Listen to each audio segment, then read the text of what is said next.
We've been looking at the story of Jesus as it's told in Luke's gospel. It begins with the arrival of an unlikely king born in poor, humble circumstances. Then we saw Jesus as a teacher and prophet. He went throughout Israel calling people to a radical way of life, where enemies become friends, the poor are cared for, where people find forgiveness for their failures. He went from town to town inviting people to follow him and live under God's reign in this upside-down way. And he did many signs and wonders, so many Israelites began to hope that he would rescue Israel from the Romans and set up a new kingdom of peace and justice. In short, that he would bring the kingdom of God.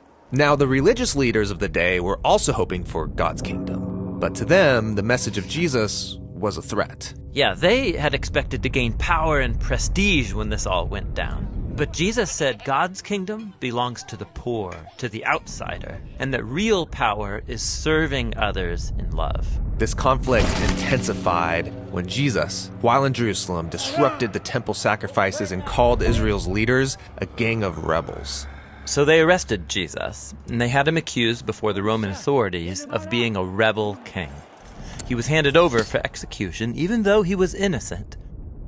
Then he was taken outside the city and put to death on false charges. This brings us to the final section of the Gospel of Luke. There was a religious leader named Joseph who opposed Jesus' execution and then requested to be given his body so he could bury Jesus in a nearby tomb. And then a couple of days later, some women who had followed Jesus came to visit that tomb, and they found it open and empty, and they encountered these mysterious figures telling them Jesus was alive from the dead. So they run away terrified. Nobody believes their report. I mean, he can't be alive. They all saw him die.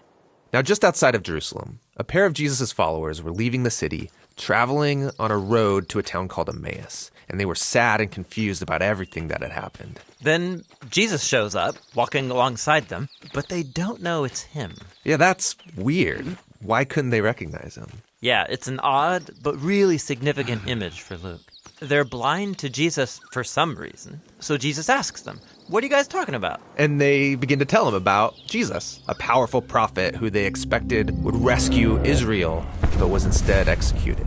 Some women say he's alive, which is crazy. It's all too much. We're going home. So Jesus tries to explain that this is what the Jewish scriptures had been pointing to all along. That Israel needed a king who would suffer and die as a rebel on behalf of those who actually are rebels. And then he would be vindicated by his resurrection so he could give true life to those who would receive it. But it's still not making sense. They're as confused as ever. Which leads to the scene where they sit down for a meal with Jesus. He takes the bread, he blesses it, breaks it, and gives it to them, just as he did at the Last Supper. Yeah, this is the image of his broken body, his death on the cross. And it's when they take in the broken bread, that's when their eyes are open to see Jesus. Then he disappears, and the episode's over. So this is a story about how it's hard to see Jesus for who he really is. Yes, this is brilliant. I mean, how could God's royal power and love be revealed through this man's shameful execution? How could a humble man become the king of the world through weakness and self-sacrifice? It's very hard to see.